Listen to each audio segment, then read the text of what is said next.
Good morning, good evening. I don't know what happened there. It switched to the wrong screen. But anyway, we're here. We've made it. So one of the things I wanted to talk about today, sorry, I've got something open there in the background, is how YouTube is constantly changing and how there's pretty much never a time when you're like, right, I know everything about YouTube. Let's get started. So if you are waiting until you know everything about YouTube before you get started, you could be waiting a pretty long time. So let me know in the chat if you've ever waited for YouTube to, for you to feel comfortable with YouTube before you started. I didn't. I was always very uncomfortable with YouTube. And in some instances, I would say I'm still uncomfortable with YouTube. But one of the things is, if you're not keeping up to date with the changes, if you're not keeping up with the YouTube news, then there's all these different sorts of things that could be problematic, and you don't realize what's happening. You don't realize that you are doing the wrong thing because the rules have changed. So there's a few different places that you can keep yourself informed. My number one place is Doug Houston YT. If you want up-to-date news, if you want informed commentary, if you want well-explained explanations, but explained in such a way that you can understand, you need to go and subscribe to Doug's channel, because every week he does a deep dive into the changes and the news that's been happening on YouTube or within YouTube's sphere. So that's my number one place. That's the number one place. Now there's a few different YouTube resources you can go and read into. There's the Creator Insider YouTube channel. But I actually find that Doug's stuff is better than YouTube stuff. Like, sorry YouTube. This is exactly it, Livestream Consultants. It's like a magician. The closer you get to knowing YouTube, the less you probably do know. Yes, I think that's it. Because like, even as viewers notice little things all of the time in the user display. Like even right now, there's probably, those of us that are watching the stream may actually be looking at it with slightly different user interfaces, because YouTube's constantly testing things out and constantly tweaking and adjusting. So one of the big ones that I know of for this week that I wanted to share about is YouTube's changing it's not changing. I should rephrase it. YouTube is going to start enforcing its description policy. So those people that try to get around all the YouTube rules by putting the dodgy links in their description, all those kids channels that put in email addresses and how to contact the kids, that YouTube's going to be looking into the descriptions and in the About Me areas of your YouTube channel now with care. So from May 18th, any channel description or About Me page that has content in it that is against the YouTube community guidelines, it will be hidden. So everybody needs to go in and just double check their description areas, because especially those that are shorts creators, they rely so heavily on the links that are in that About Me area, because there's nowhere else they can put links within their content. So you've got to be able to make sure that About Me page or that channel description page is available.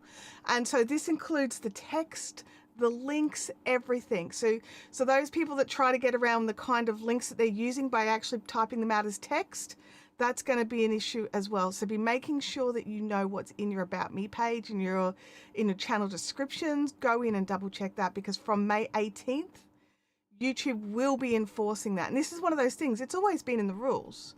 It's always been there, but because YouTube never enforced it, the little gremlins sort of creep in and take advantage of it, and then YouTube go, well, I have to enforce this now.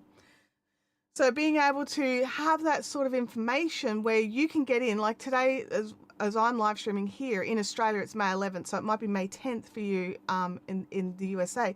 You've got a week now to go in and just double check, make sure that everything's hunky-dory and that there's no dodgy links in your channel description or in your About Me, because we now know YouTube are going to go in and start checking that.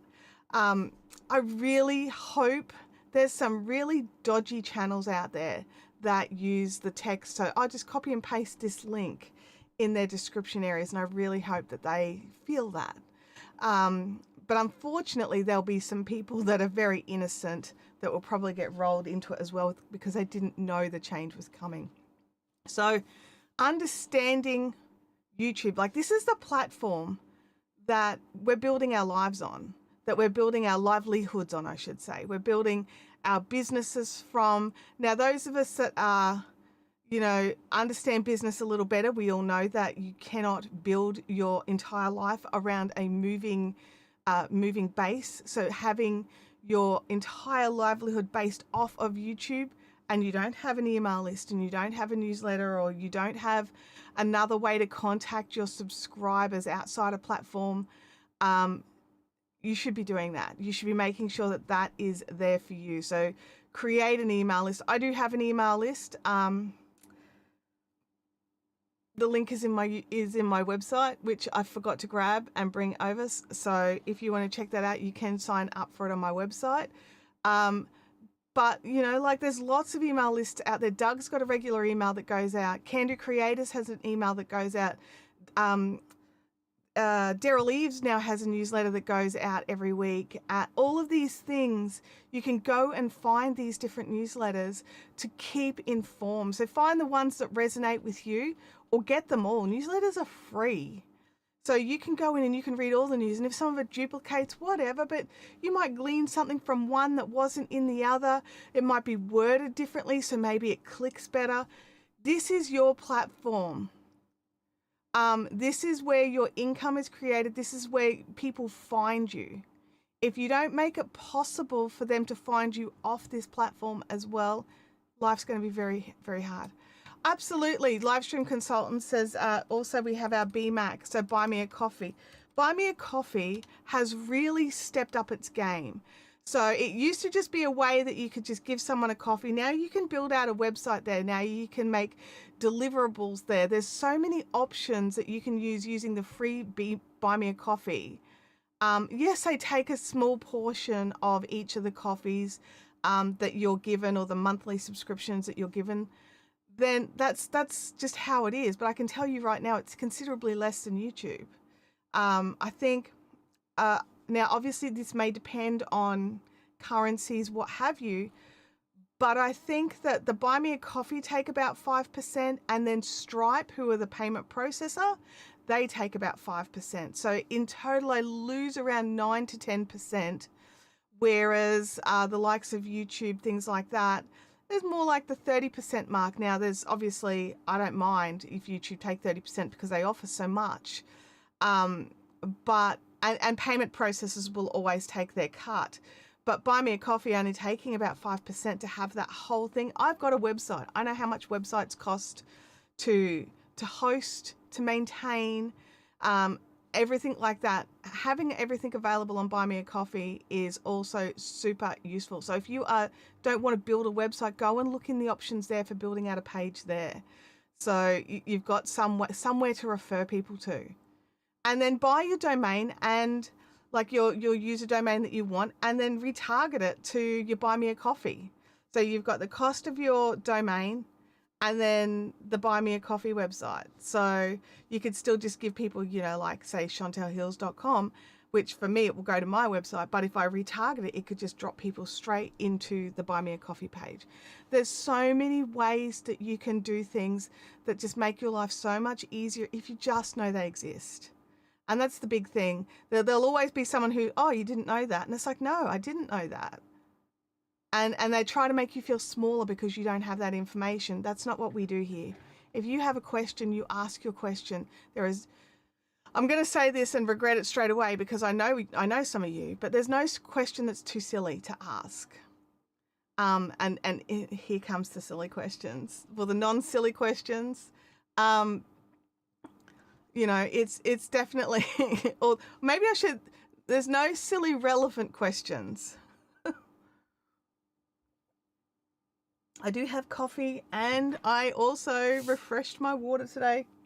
Sometimes I forget, and go to take a drink of water. I'm like, that was yesterday's water. So yeah, let me just have a look here in the chat. Oh, Livestream Consultant says, I thought you were going to say YouTube was enabling tagging on mobile. I keep hearing rumors that it's going to be here by the end of 2026. I haven't seen anything solid, but we've been hearing rumors of, it'll be here by the end of 2025. It'll be here by the end of 2020. It'll be here by the end of 95, like whatever, like not 95 because YouTube wasn't around, and 2095 is actually, it's probably the most correct guess will be 2095. But yeah, I really don't know. And I do actually really find it frustrating that we can't tag on mobile. It is one of those things. It is one of those things. Aline Smith is here. It's great to see you, Aline. Doug's in the house. Thank you, Doug. I realized I forgot to say hello to everybody. Livestream Consultants, it's good to see you. Thanks so much for jumping in. Livestream Consultant says here, it doesn't matter which site you use, whether it's BMAC, Patreon, or any other membership subscription site, you need something outside of YouTube as it is rented ground. And this is the thing, technically they're all rented ground, right? Buy Me a Coffee, Patreon, YouTube, technically they're all rented ground. But the more places that people can find you, the better chance you have of one of them working, one of them being, available, one of them, like if we do notice every now and again, YouTube does go down. It happens. Sometimes Twitter goes down. Sometimes, your email server might crap out. You just don't know. Sometimes these things just happen and they get remedied. But worst case scenario is one day something will go down and not come back up again. Like look at all those Vine users from all those years ago. They needed to find themselves a whole new home and start all over again. And some of them just didn't. They just were like, you know what, I can't do this again. It was too hard and I'm not going to do it again.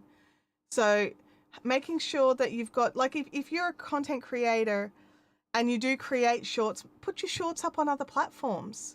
One thing I will say, one of my jobs for my daytime job is IP protection. Okay, it's going in and finding those users that are doing the wrong thing on other platforms and getting that content removed. And one thing I'll say is having the actual email address, like for your URL, like Chantelle at chantellehills.com. It's just so much more authoritative, has so much more authority than a Gmail account for your business. Now, Gmails are free, and I absolutely set your YouTube channel up on a random Gmail so that no one can find it, no one can use it. But try and get yourself your proper YouTube, or not YouTube, but your business name's email address. Because I know of channels that are struggling very hard with having their content removed from different social media platforms because they can't prove that they are the legitimate owner of the websites because they don't have a proper email address. While they have a website, they haven't set up the email to match their website. And anybody can set up a Gmail account that sounds right, or sounds close enough. So all of these different things need to come into play to protect yourself, to make things easier. So if you're out there building a website or doing a website redirect and you have bought the domain that you want, that's like your official domain for your business, connect it to an email address somehow. Whether you pay that little bit of extra and have a Google connect through, which is what I do, whether you pay a little bit extra to your web hosting service, some of them include email, try to get that email address that's the official email address that matches your website. And it will make life so much easier down the track when you are trying to swat people from stealing your content, because proving that you have the ownership can be trickier than you might think.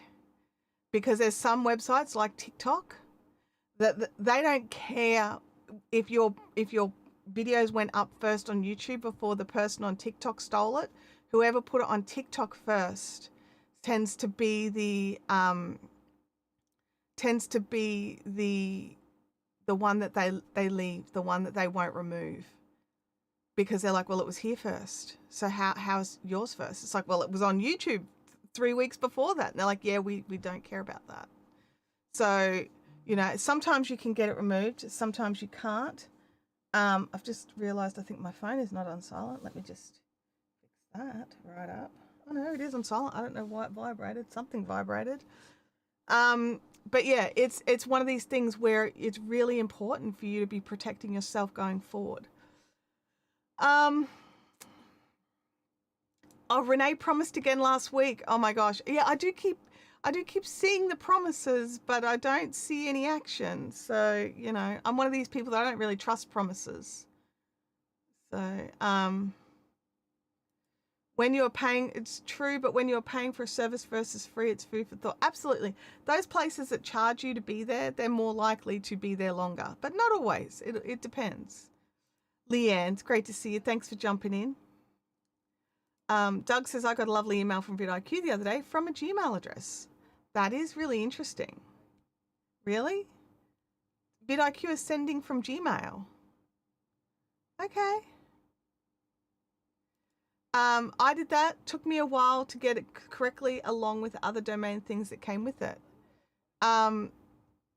So it can be, depending on how you want to set it up, it can be a little tricky. And it can be a little finangly, but once you're set up, you should be good. I know that with when I set up my my domain email addresses with my Google, it was Google One then. What's it called now? G Suite? I don't even know. They keep changing the name of it. But with my Google paid account, they do make it quite easy. There's some very good instructions on how to set it up. So that does make life a little bit easier. But it depends on oh, that makes more sense, Doug. That makes so much more sense. But that's also terrifying, because how many people would have just clicked on something in that message and because they just assume it's vidIQ. Oh my gosh. Wow. All right, Doug. A Google Workspace. That's what they call it now. Absolutely. Thank you. My brain was just like, nope, not giving you the name. Drink some coffee. So with all these things that are constantly moving, the goalposts that are constantly moving, the rules that are changing, the guidelines that are changing. And I'm not saying these things are a bad thing, because as the world changes, as the world grows, as the world adjusts, as laws change in different countries, things like that, all of these things need to be able to change. So, you know, adjusting to the change is just part of the game. If you are the kind of person that cannot handle any kind of change, then this may not be the ideal place for you, because it is a constantly moving goalposts, constantly moving, constantly changing. You do need to keep yourself informed, and ignorance is not an excuse to get away with things. It's just not. The number of messages I see, oh, so sorry, can I please have my Facebook page back because I didn't know that uploading someone else's content was wrong. I won't do it again. And we know they will. We know they know it's wrong. They're just hoping for a, you know, for a softie on the other end. You're like, oh, I'll give you a chance. No. You know what you're doing is wrong when you're doing it. You know that you're putting in a dodgy link that will send people to the wrong place. Or you haven't checked your links and the links have changed and now you're accidentally sending people to the wrong place, but you know you didn't check your links. So ignorance is not an excuse. Like, you may be ignorant to the changes, but you don't get a pass based on that. Oh yes, absolutely. That's definitely the thing to do. If you know you've gotten an email from someone that's dodgy as, if you work with a few people, let them know straight away that this email is dodgy as, do not open, and then forward it on to the relevant to the actual company and go, hey, someone's trying to dupe you guys. Livestream consultant said, I choose to go with Kajabi, which did complicated a bit as they have a lot available to do with the service, but once I figured out it works correctly. Yeah. And this is the thing, Kajabi's got just so many services and offerings that work out what you want to use, how you want to use it. I can imagine that would be quite tricky. But yeah, it's definitely one of those, and everywhere that you go, like right now, I keep seeing, like, as an aside, so it's a squirrel brain, sorry. I'm seeing like people utilizing some of these paid services in a bad way. So there is a particular Facebook group in the yarn crafting world that is sending people to a Patreon page to buy patterns, right? Now, it's very obvious that there are AI patterns, and AI knitting and crochet patterns 99% of the time do not work. You do not get what the image shows you.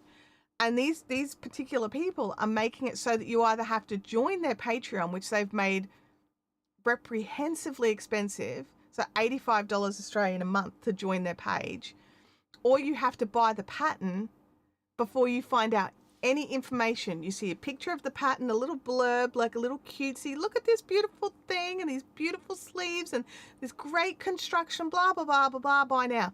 Doesn't give you any information on sizes, on yarns. You can't see anyone's reviews. So a lot of these AI yarn craft scammers are being kicked off places like Etsy and Ravelry, because basically once one or two people buy it and they put into the sort of ratings area that it's a scam. Most people read before they buy, and most people don't buy it. So they're utilizing these other platforms to get around it and scam people. So you need to also make sure that your areas of communication, your areas that you're building, are very clearly you, and that there's something there that people will just inherently know it's you and it's not the fake you. Because, like, how do I describe? I am a literal nobody, right? Like, when it comes to social media size and things like that. And I still have scammers trying to spoof my Instagrams, trying to spoof my Facebook, and it's just so they can try and scam your friends, right? And so having a way for people to be able to contact you, I was so lucky with my Fiberific Instagram. Somebody tried to spoof that. Within minutes, I was getting messages and DMs on other platforms going, hey, is this you? And I'm like, no, it is not. Let's report them and get rid of them. And Instagram was fantastic, and they were gone within minutes. Not all platforms are that good. TikTok, I'm looking at you. Not all platforms are that good. So making sure you're protecting your audience, it's just like moderating. You need to protect your audience from the scammers. And the easiest way to do that is to make sure you've got your proper domains in place, that you've got a very obvious way for them to communicate with you if something does come up. Like Doug was saying, that he's able to forward the scammy email directly to support at vidIQ, because they've made that really obvious on their website where you can get it, or he's emailed them before.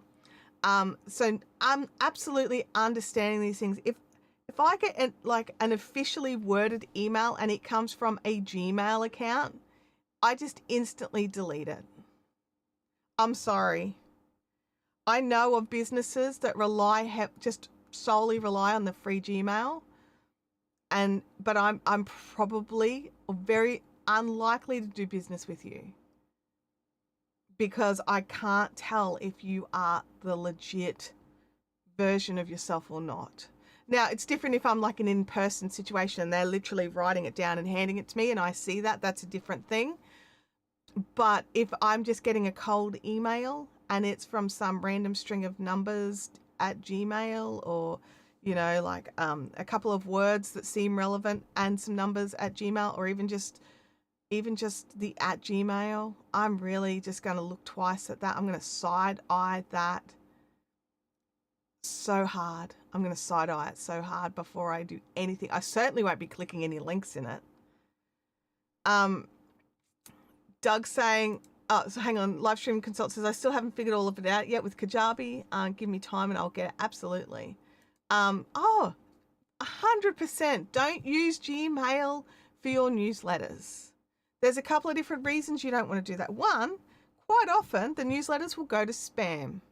You need to go in and set up your DMAC properly, which you need your web hosting for that.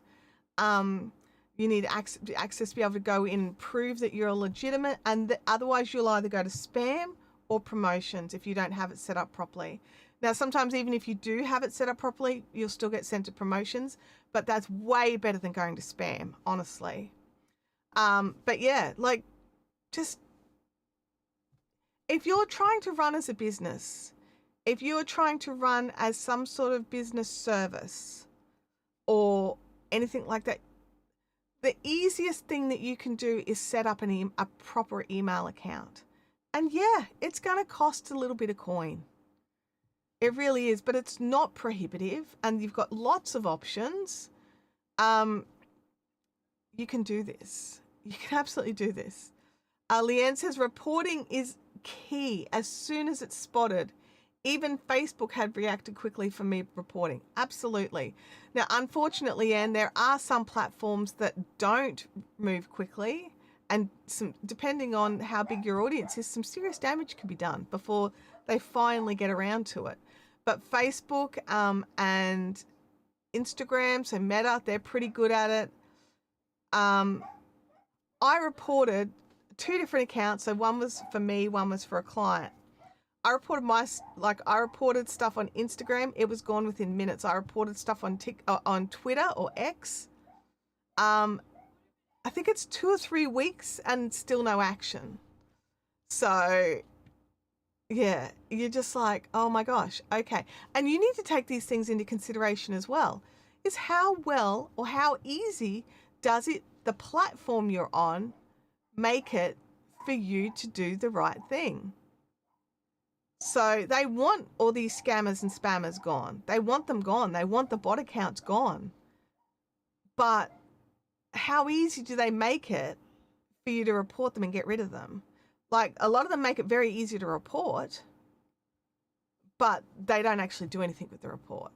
So that's also one of the things when you're thinking about alternative platforms and things like that, which is one of the reasons why having your own email list, having your own newsletter, having alternative platforms or alternative messaging platforms out there, so that you can warn people as well, like, hey, there is a dodgy YouTube channel faking being me. I'm working on having them removed. YouTube's normally pretty good, but like they will remove the content, but they may not remove the actual channel unless they've put up 3 bits of content, which, then they're gone. But yeah, it's just, everything's always changing. Everything's always moving. So whether it's YouTube or any of the other social medias, you need to be keeping yourself informed. If your business is based upon a platform, you need to understand as best as possible changes that are coming through the platforms, and that can be quite difficult. You've got who is it, the Instagram guy? He's on Instagram all the time. I can never, Moseri, I don't know. I can picture his face. He does the videos. It's great. They try to keep you informed. YouTube's got Creator Insider and a couple of other sort of angles that they try to keep people informed. Facebook has Facebook Creators page. That's a bit lame. Like, seriously, Facebook, you can't do better than that? Like, really? Anyway, it's there. It exists. I don't know about TikTok, if TikTok's got something set up for its creators. But, following all these pages and understanding anything that maybe the page is going to start focusing on and targeting, like, how on May 18 they're going to be starting to enforce the community guidelines policy within your channel description, and within your About Me sections of your YouTube page. So be double checking those links, be double checking the wording, making sure that everything in there is good. Now, I'm looking at the names in the chat here. I'm sure most of you, like all you guys, are probably fine. I'd still go and have a second look just to double check, just so you're like, oh yeah, cool, all those links still work, excellent.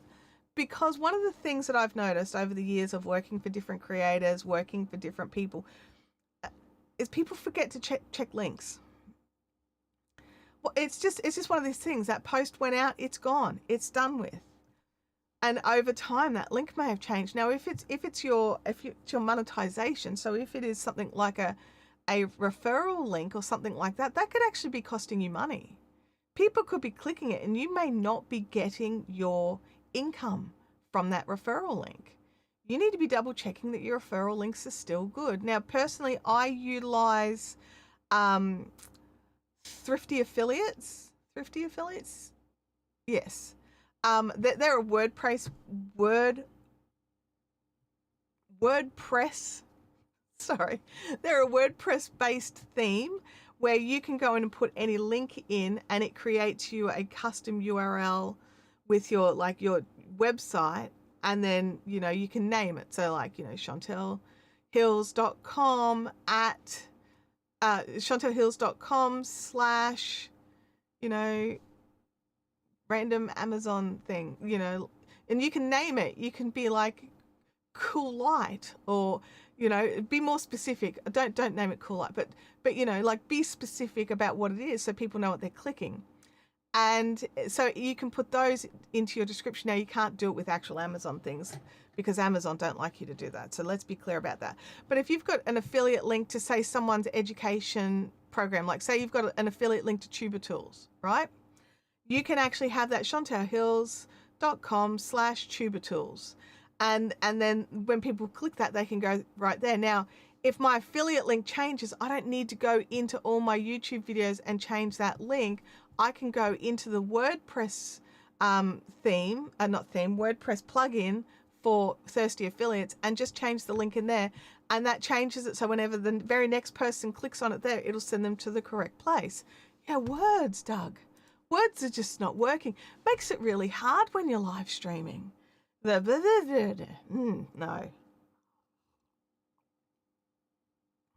So, having these systems in place for yourself so that you can future-proof things. Now, obviously there's like bit.ly links, there's other ways to cloak and shorten links. Make sure that you're doing it correctly and that you're not going against the terms of your agreement with your affiliate provider like Amazon. They do not like you to cloak their links. And you've got to be really use their exact verbiage for your affiliate disclosure. And it's got to be above the links. It's, they make it really, you've got to make it like blatantly obvious that this is an affiliate link for Amazon. Click. So having these things in there, like I've just remembered, I've actually got to go in and get rid of a lot of my Kit links because Kit's gone now. So I've got to go in and double check my website because none of that stuff will be working. And all these things, because all these various platforms, they change and you've got to keep on top of all of it. You've got to keep all the balls juggling at once. So building a business around your YouTube channel is not just making content for YouTube.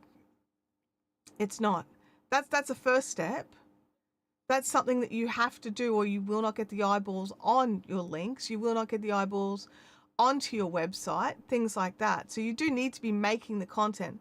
But once you've started making the content and you're starting to get that following and you're trying to build the business behind it, you need to be making sure these other things are here. Now, with my Fiberific business, I already had the business all set up and then the YouTube channel came later. So luckily for me, I had a lot of that already set up for Fiberific. And when I set up chantellehills.com, I went in and set it all up. But probably before I had, again, a video, or maybe I had a couple of videos, I don't remember. It was very early on in the piece. And there are some inexpensive or free services that you have available to you. Yeah, like, here we go. Doug's got one here. I use a service where I have separate short link domains for like Doug Hewson, like DHYT for Doug Hewson YT, and then the link goes in after that. And so if you go and look at his descriptions, you can see like DHYT shirts, DHYT, spread shop, whatever it is that he's got his links for, and he's able to create this. There are so many options out there. Talk to people around you. Talk to Doug, where he might be able to, he may even have a link for it in his website somewhere. I know I have an affiliate link for Thirsty Affiliates on my website because it's a useful tool. That's the only one I've really used. And luckily for me, I do have WordPress sites. It's not available outside of WordPress, but there are options out there if you look into them. It's just like the BMAC, the Buy Me a Coffee. I use Buy Me a Coffee. There's no reason to not use Ko-Fi or Coffee. I don't know how they say it, but I just chose Buy Me a Coffee because I knew people that had used it and were happy with it. I also knew people that were happy with Ko-Fi as well, but I decided, like, it was like a flip of a coin nearly. Go with the Buy Me a Coffee. And so, it's one of these things where it might not be specifically, one's bad, one's good. They may all be good, but there'll be slight differences and variations. So you need to look into these services. You need to look into the tools. You need to be double checking your links, your descriptions, making sure that at all times your channel is above reproach, because you don't want to get caught up in one of these channel termination things because of something so simple. You don't want to have your About Me page hidden, especially if you're a shorts channel. That's it. You've got no links. So, I don't know why they're not working, Doug. Some of them worked. I saw one work.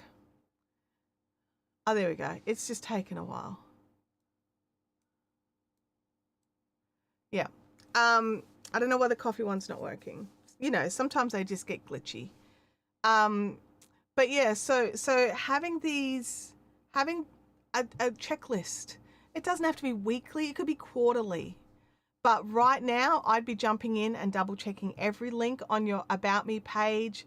I would be double checking everything. And if you're a channel that has children, I would be making sure that that any sneaky email address that's worded to contact me and that's a child's face, I would be getting rid of that, because that's actually one of the target areas that they've used as a description. So I'll read it here. Like, YouTube is tightening the belt on channel descriptions starting May 18. They may hide channel descriptions that don't follow the community guidelines, such as minors sharing personal contact information. Now, because YouTube have used that as the description, they have used that in they will be looking for that. So if you are a channel with minors in there and it has a way to contact them, makes it sound like they can contact the minor or the child, remove it. If you want your channel description or About Me page still visible for everything else, because it will be hidden. Now, YouTube have also said that once you make changes to your page, it may be unhidden. So if your page does get hidden, well, if your About Me page gets hidden, because it's not your whole channel that gets hidden, it's just the About Me or the channel description that gets hidden. If you need those to be unhidden, you go in and you adjust them and get rid of the offending links or offending emails or the offending verbiage. And then I don't know how long the process will take for it to come back in, whether it's like click save and it automatically checks it. I don't know if it's instant. I don't know if it takes some time. They haven't specified that, at least not where I was reading this information. But you can reverse it. So that's the big plus here, is if you do find that your channel description or your About Me section have been hidden, if you go in and edit them and remove anything that could be considered against the YouTube community guidelines, your About Me or channel description will be, unhidden. So, we got to keep on top of this stuff. And it's the little reminder for me, like, hey, you need to check your links. You haven't checked your links in a hot minute. It's like It's like the subscription creep, right? Every now and again, I'll be like, geez, my credit card's getting hammered. What's going on? And then you go in and you're like, oh yeah, that free 7-day thing's come through for the last 2 months. You know, like, because I well and truly went past the free 7 days. Or, you know, am I actually using it? Do I need to have this? Can I cancel it? Or do you realize you're using it all the time? You're like, no, I'll keep paying for that. And make decisions on whether or not it's a better value to pay for it annually or whatever. But yeah, it's just one of these things where, you know, you just go in and you need to be making sure you're looking after your channel. You're looking after your socials. Go in and have a little search around and see if somebody is copying your name somewhere, because you might be shocked to find that there is someone out there copying your name and logo, and they're sucking the life out of your brand and you don't even know it. You absolutely need to be checking this stuff out. And it doesn't matter if it's your face or if it's a brand. They're just doing it. They're just out there stealing your content, stealing your customers. So make sure you're keeping on top of it, and make sure that your links are good and that you've got the best possible tracking links for your own things. So if you are on Facebook, take the extra few steps and get the custom URL. I've seen a situation where the stolen identity actually had the good URL and the actual brand didn't. And you're just like, wow, what happened there? And luckily, because we were able to prove ownership of the content, we were actually still able to have it all removed. But depending on the platform you're on, that URL may never become available now. That custom URL may never actually become available to the person holding the whether it's an actual like trademarked logo or the trademark name or the registered company name. They may actually not be able to get access to the proper URL because somebody else beat them to it. And even if that content is removed, some of those URLs don't get put back into circulation. It's not even like a wait 30-day thing. They're not coming back. So protect yourself. Get in there first. Get your custom URLs. Get your correct handles. I don't know how many live streams I've been in the last few weeks where people have not taken the time to go and check their handles on YouTube, and they've got like the dodgy number handle, and it just looks so bad. And they're just like, oh yeah, I have a problem with this. And you're like, I do. I can't take your business seriously if you can't go and do a step. So if you aren't willing to do one step for yourself, why are you going to be willing to do all of these steps for me? Like, seriously. So, lots of ranting today. I'm sorry, my friends. So much ranting. I'm going to drink some coffee. And then, like, let me know. I should have asked this way earlier, but if you got any questions, like, let me know.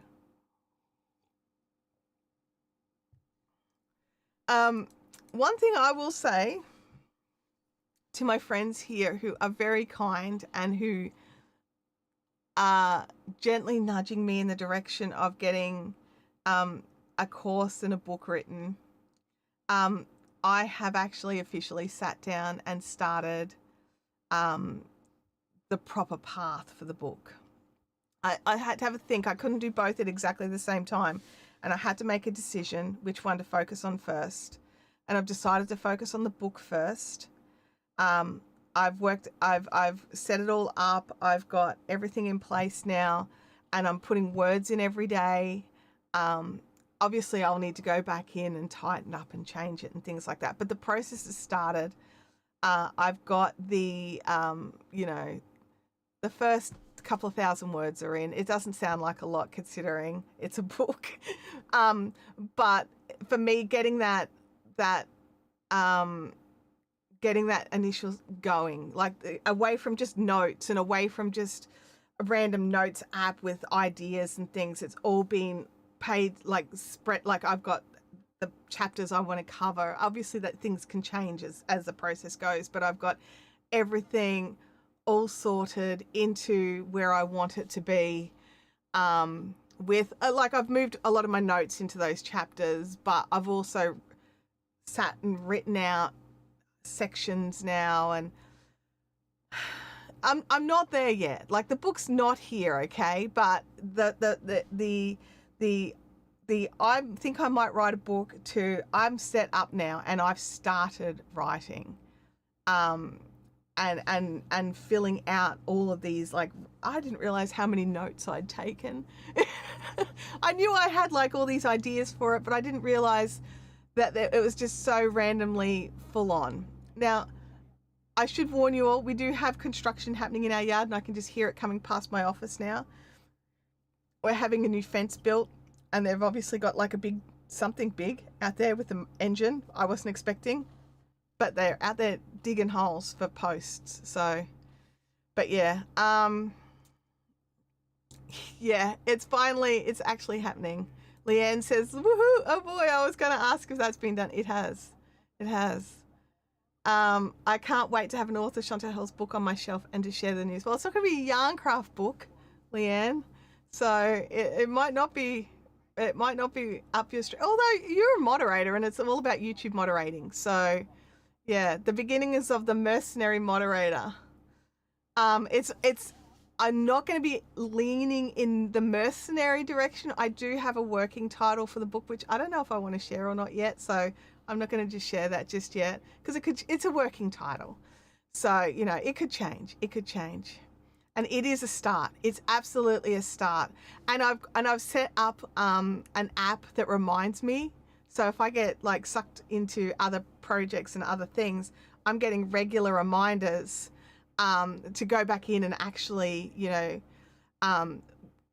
it's like, what did you learn from today's live stream that you could put into the book? Things like that. Sven, ST34, great to see you. Thanks so much for jumping in.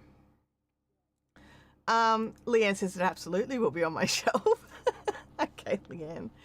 I appreciate you saying that. Thank you. Yeah, I'll surprise you later. So it's going to be coming... it's going to be definitely coming out to help. It's going to be sort of targeted technically at two audiences. So people who want to be moderators and people who want to have moderators. So it'll work for both. So, or hopefully that's the plan. We'll see how it goes when I start tightening it up a bit more down the track. So, definitely keep me accountable to that. Because it's very easy for me to get sidetracked. I've got so many projects on the go, whether they're for me or for clients or things like that. So sometimes it's very easy for me just to like slide right into something else, but I want to keep going on this. And I really enjoyed, I sort of had a sit down session where I set everything up, and then I made myself I gave myself like a timer of, I'm going to write for this long. And that second session was fantastic. And the third session, not as fantastic, but still pretty good. And so it's all these sorts of things. So I'm very happy with the progress that I've made in the last week. And it was because of you guys last week in the live stream, just pounding it in. And Andrew Can out there with his poll on his channel, asking if it should happen.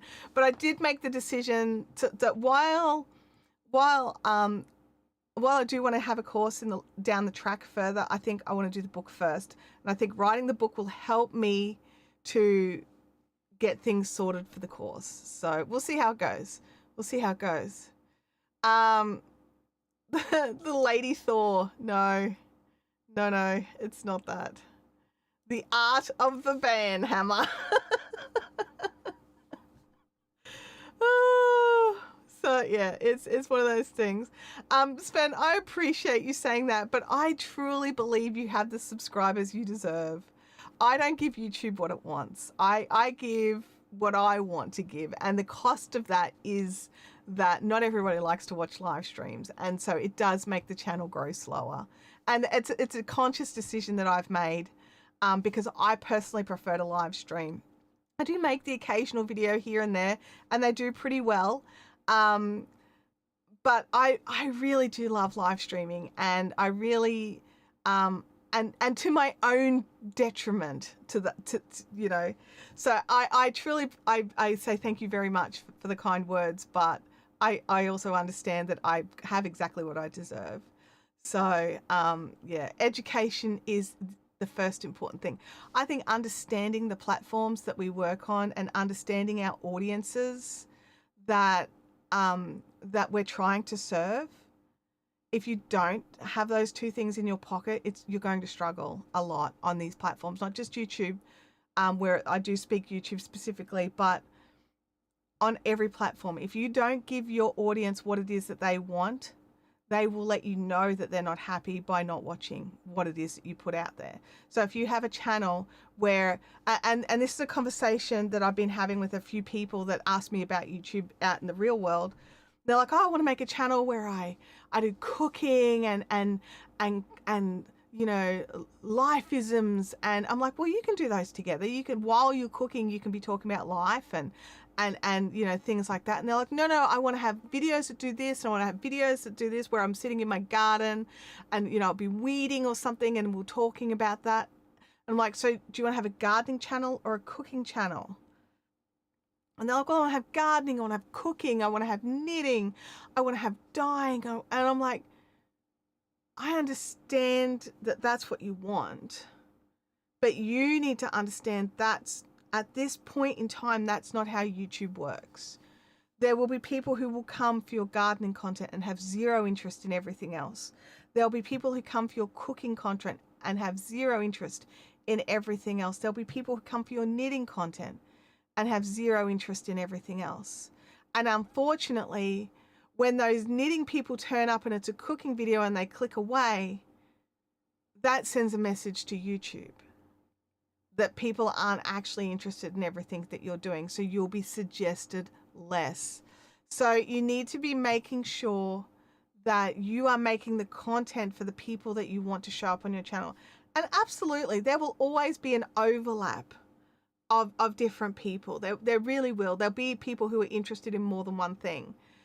And also, once you have built your channel, once you've built your reputation, people will be more interested in more aspects of your world and of your life, and they may want to expand their knowledge of you, and they may want to see you out in the garden. They may want to see you cooking and knitting and doing all the different things, because once you've built that reputation, the audience are more there for you rather than there just for your content. But that also takes time.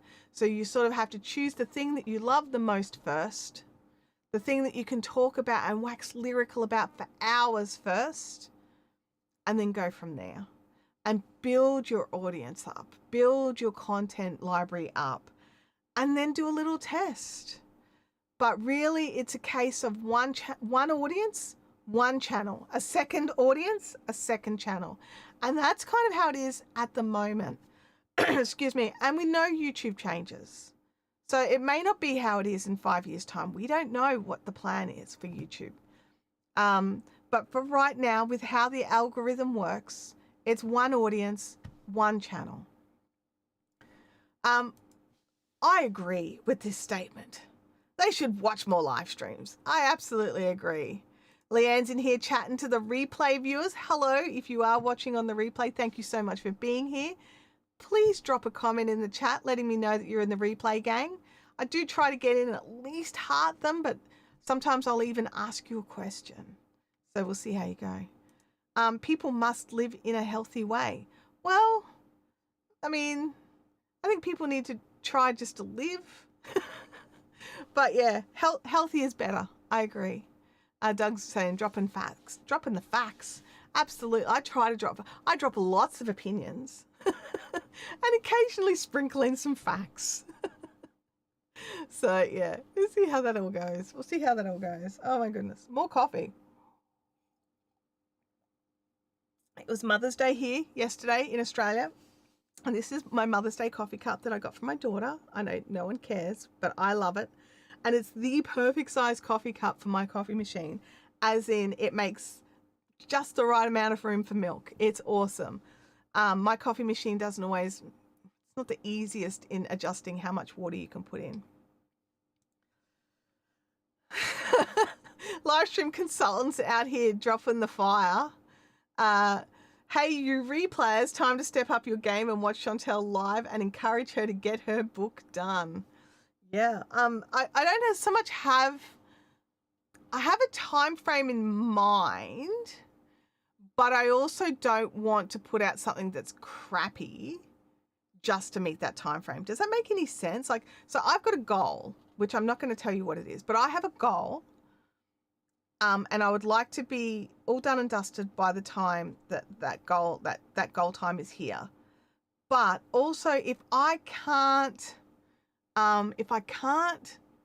get something good out by then, I'm not gonna release it. I'll wait until it's better. I'm not gonna wait till it's perfect because it'll never be perfect. So I can assure you of that. We try to be smiley, I suppose. Like, what's not to smile about? We get to be here on YouTube and we get to talk to amazing creators like yourself who come into the chat and ask you questions. And, you know, what's not to smile about, really?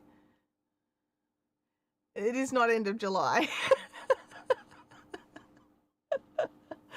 Oh, my goodness.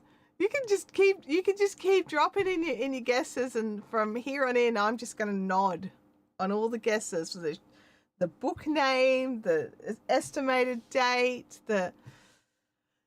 yeah.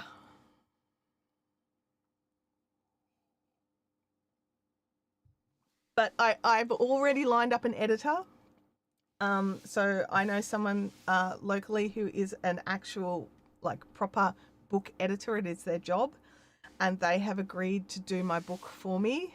I gave them sort of what I've got so far and the idea, and they were like, yes, I can do that for you.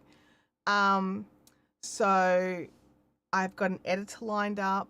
I've been in conversation with them to make sure I'm, like, because I've never done this before. I don't know what I'm doing. So I'm like, okay, like, is there software I should be using? Like, how should I be setting all this up? And they just gave me this list of just all this, like, boop, boop, boop, boop, boop, just do it like this. Make sure, you know, don't use this, use this. One of the big things, which I will share with you all, is do not use Google Docs. There is something that happens in the transfer that ends up putting in random characters, like special characters, and then the editors have to go through and remove it all, and it's literally just something that happens with Google Docs. So I was just like, if you've got Word, please use Word. So I was like, righto, I've got Word, I can use Word. I can totally use Word for this. So I was like, why not Google Docs? Because everyone's got Google Docs, and then they told me that, and I was like, really? So yeah, it's definitely an interesting. I was surprised. I honestly thought, what does it matter? Like, I'm not kidding. I really thought, what does it matter? So apparently it does. Yeah, it does matter. So yeah, so I've tried to set myself up for less headaches later, is basically what it boils down to. And also trying to set it up so my editor has less headaches. They're already going to have to read the writing. You know, they're already going to have to read the book. Why make it harder for them when it could be so much simpler, you know? So yeah, it's one of those things. Livestream says, I'll pay to have a pre-release shipped to this side of the planet to critique it. Yeah. Livestream consultant says, that does surprise me too. I'd not heard that before. Yeah, I haven't contacted any of my friends that have written books before and about it. And I probably should have, because I've got some friends that have written some amazing books. You know, we've got Stanley Orchard's YouTube book, Roberto Blake's Create Something Awesome book, and he's got his next book just about ready to come out. Daryl's got his next book coming out in the US summer. Like, all these people that are in my sphere that I either work with or know that are writing or have written books, and I kind of haven't asked any questions, which seems like a dumb thing. Now that I'm sitting here thinking about, like, I do actually know people I could send a DM to and go, hey, can I pick your brains about the book writing process? I think I would like to have more of the book down before I start doing that, because I've got a feeling it'll be those kinds of conversations that slow me down. So now that I've got like the formatting sorted, like just as in the rough text formatting, I haven't decided fonts or anything silly like that, but just the page formatting so that the editor will be happy, so that I've got that all sorted.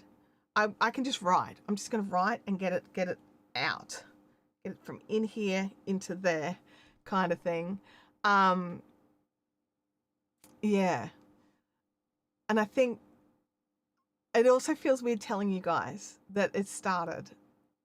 It's like, oh yeah, I'm going to knit this top, and then I decide that I don't like it part the way through, and that's exactly why I don't put them in Ravelry until I'm happy with how it's coming along, and then I add them in, because I don't want to be like, oh yeah, I'm going to make this thing, and then I don't make the thing, and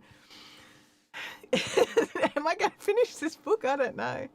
I would like to finish the book. I really would like to finish the book, and I think I sabotage myself a lot, right? Those of you that know me, you're probably sitting there smacking your head against your table a lot of the time, right? Like, oh my God, she's done it again. Boof, boof. I don't want this to be one of those. I don't want this to be one of those. So we'll see how it goes. We'll see how it goes.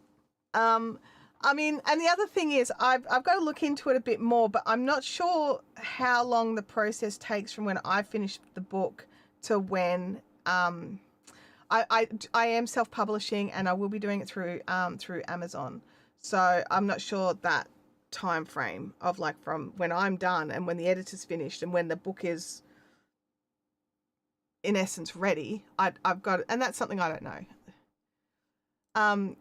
The things that you'll learn while writing will be amazing too. Jumping in as you've done is, as a newbie author is great, though with outside influences it will be authentically teaching.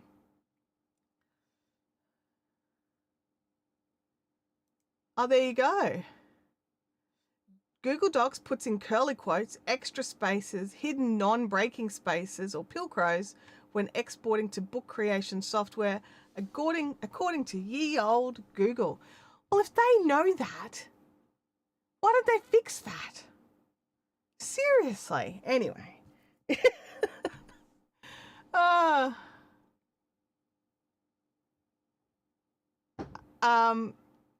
yeah, it's definitely, that's weird.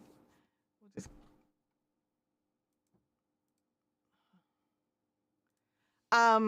but yeah, so it's, you know, it's one of these things where I'm just like, right, I go. I'm going with the advice of the people that I trust, and I'm just gonna, and that is also some of you who are my real life friends as well that are in these chats as well.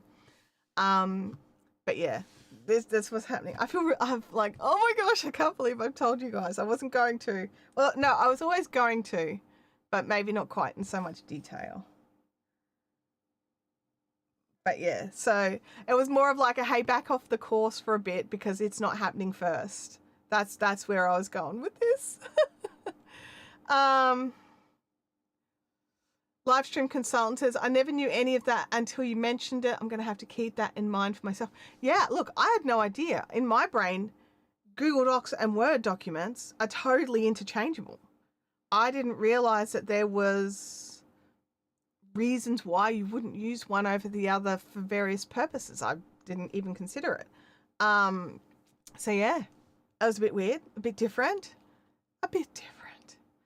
So, so yeah, so we'll see. And I think the other thing was, she said something about like the Google, not the Google Docs, the Word documents keep better listing of any edits and changes. So if you change the wording of something, and date and time and you know, who changed it, sort of thing. It keeps that information better than a Google document does. But yeah, but that was the big one. It adds in a whole pile of different back end stuff. I wonder if Open Office does any of that too. I don't know. I really don't know the answer. Yeah, I don't know. You definitely need to check that. So yeah, definitely definitely something worth looking into. Because I mean, again, I would have thought Google Docs, Open Office, Word, all just interchangeable, but I don't know about Open Office. But luckily for me, I just happened to, like, because she was like, do it in Word. And I'm like, well, I got Word, so I'll do it in Word. So it's just something I already had here. I pay for a Microsoft 365 account. And so utilize it. Excuse me, I suppose. I mean, part of it is I'm an Excel girl, like old school Excel. You know, I prefer Excel over Google Sheets. I've been using more Google Sheets for different things, but I still prefer Excel.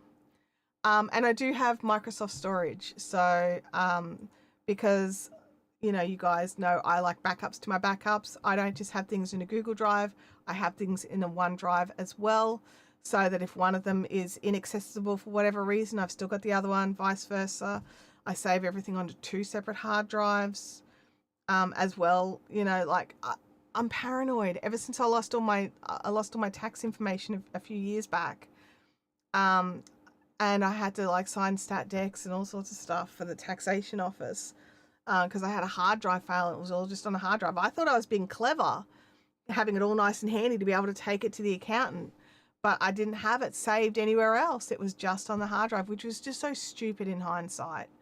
So if you've got something important, like, you know, that you don't want to lose, you do need to save it in multiple places, and do not rely on hard drives. Even though they cost the earth right now, geez Louise, hard drives are so expensive, or solid state hard drives are. So expensive.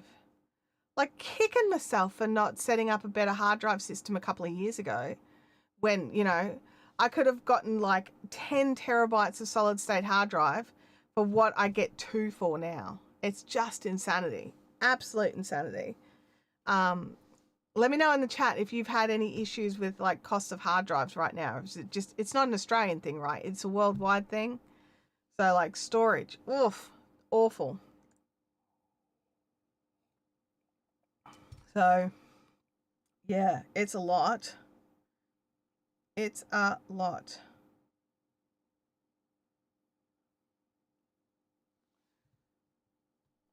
But yeah, lots going on, lots happening. Just, and then Saturday I was out. I thought I'd only be out for a few hours, ended up being out very late. Came home, crashed. So yeah.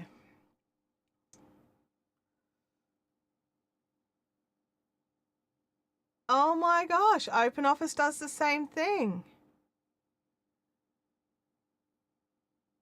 Wow, the things that we learn. Gosh. The book industry are locked into Office, aren't they? Yeah, Doug says I have an M.2 enclosure without an M.2 drive. And I was this close to buying an M.2 enclosure for my Mac Mini, and then I thought I'll just double check the cost of like I wanted a couple of terabytes, and I was just sort of sitting there. I'm like, that's the same money as what I'm going to pay for a solid state Samsung. I may as well just get that. Like, before, it worked out way better value just to buy the M.2 storage in the stick form and get it into a little M.2 enclosure. Way better value to do it that way. Now it's not.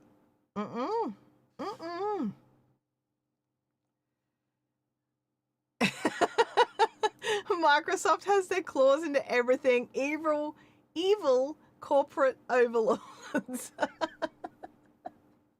Oh yeah, you're going to make a larger editing drive? Yeah, me too. that's because I want that solid state editing, nice workflow. I've just got a couple of these floating around now. You're connected. I can't. Anyway, I got a couple of the little Samsungs. I don't want to unplug it and lose, risk losing anything. But I just keep an eye on the sales at Officeworks, and I was able to pick up one of their tough drives actually. But like it was on sale because of the color. No one wanted the blue one apparently, or they were running out the blue ones, and so it was like $100 cheaper just because it was blue. And I'm like checking all the specs. I'm like, surely there's got to be another reason. No, just it's blue. That was it. So keep an eye out. It's definitely worth looking. I got that one from Officeworks. It was still freaking expensive for what it was. But yeah, I was just like, that's just like, what? Yeah.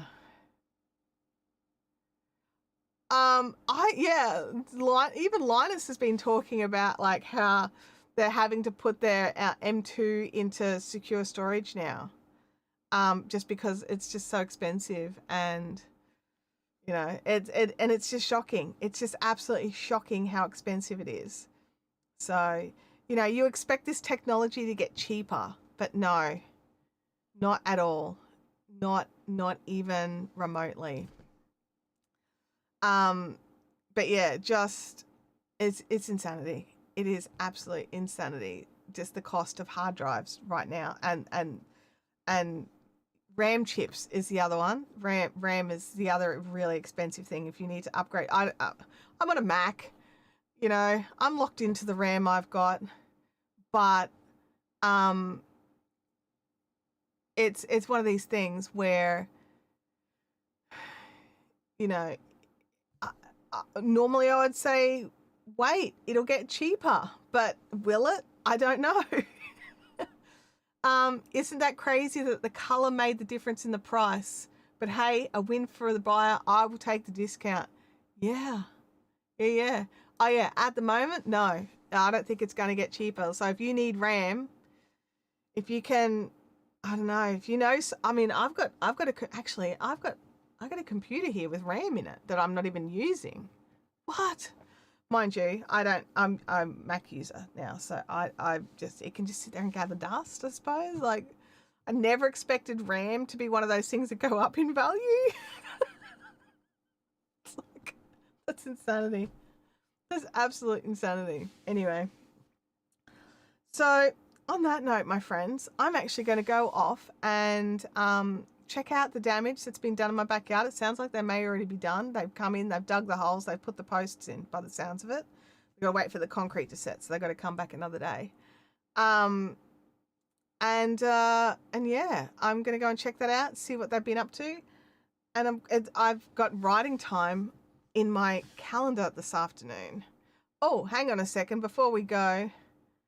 Livestream Consultant said that he got a set of the Rode Wireless Go 2 mics, almost $100 American cheaper because it was purple. Like, are we that precious about color?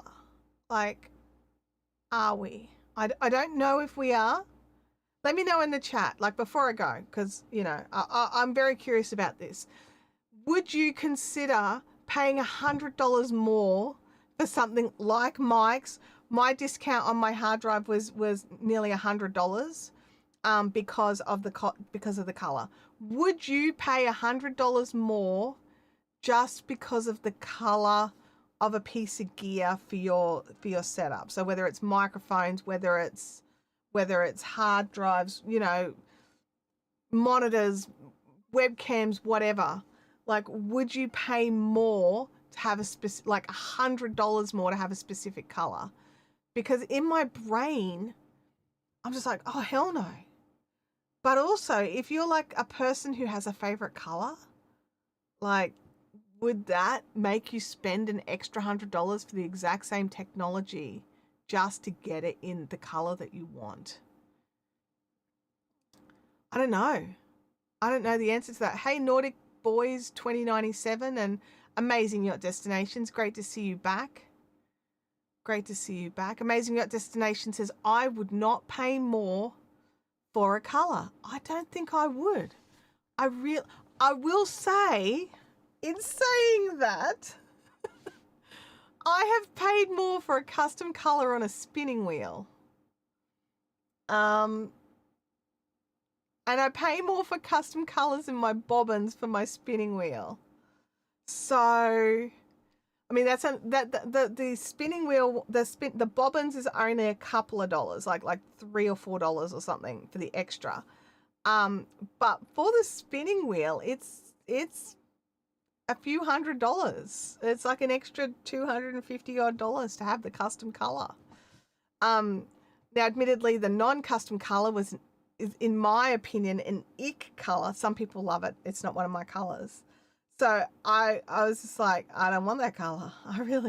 I'd rather buy a different spinning wheel than get it in that color.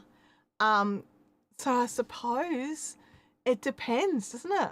I really thought, no, I would never. But then I realized, no, I not only would, I have. Leanne says, I do like color choice, but the budget overrides my love of green. I did have to pay a premium to get a set of white pop filters for a white Fifine K688 mic from Norway because no one else had them in white. Okay, so it seems like we there are things that we're willing to spend a bit extra on for the color, and there's things that we're not willing to spend the extra on for a bit of color. Spray paint is amazing. You can have any color you want. I mean, look at Casey Neistat, right? He's out there with his white marker all over his Ray-Bans. You know, so I suppose we really can just have whatever we want, I suppose. Now, you can't really spray paint a pop filter, but you might be able to dye one. You could possibly dye one, but you can't dye it white. That's a problem. You can dye it any other color, but you probably couldn't dye it white. So, yeah.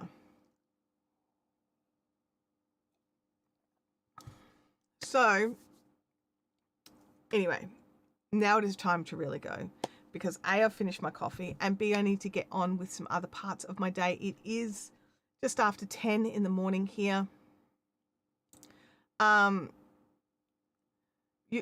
Spray paint is amazing. You can have any color. Oh no, I already read that one. Granddaughter wanted an all white mic setup, desk stand, and all including the cables. Yeah, look, I've had clients who are very specific about everything. They want a different color XLR cables. They want, but usually for that sort of stuff, you don't have to pay too much more. I just can't imagine spending an extra $100 just to have a specific color wireless mic. I suppose if you hate the color, like me with the spinning wheel, if you hate the color, that's a different story. But I don't know. It's very easy just to sit here and say, oh no, hell no, I wouldn't do it, and then you actually go and do it because you need to for whatever reason. I'm actually even surprised myself for doing that with the spinning wheel. But anyway, so I'm going to run away. I will catch you all back here next week. We'll have another interesting topic to talk about. I'll keep you updated on where I'm at with the book. I think I'm currently at about 11,000 words. I'm using an app to help keep track of my words. So I will go in, and each time I finish writing for the day, I go and pop the number of words in that I have written. And then, you know, I've got a goal and we'll see how it goes. But anyway, I will catch you all next time. Be good. Get some live streaming done and chat with your community. Go through your descriptions. Double check you've got nothing in there that YouTube will consider to not be part of community standards, because they will hide those things come May 18. So that is my big tip for today. I will catch you all later. Be good now. Have a good week. Bye now. And my end screen is gone. So annoying. Bye, everyone.